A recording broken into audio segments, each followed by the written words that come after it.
লিঙ্গ সমতা সকলের জন্য গুরুত্বপূর্ণ। আমি নারীর প্রতি সহিংসতা কিংবা কোন ধরনের শারীরিক বা মানসিক নির্যাতন সহ্য করব না এবং এর বিরুদ্ধে কথা বলব। আমি প্রতিটি মানুষের সম্মান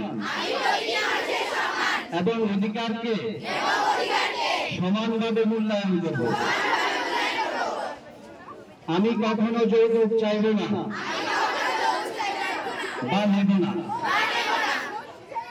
আমি বাল্য বিবাহ বন্ধে সাহায্য করব। আমি মেয়েদের এবং ছেলেদের সমান সুযোগ দেব। আমি নিজে পড়াশোনা শিখে একজন উদ্যোক্তা ও স্বাধীন মানুষ হতে চাই। আমি নারী শিক্ষার পক্ষে কথা বলবো। ধন্যবাদ।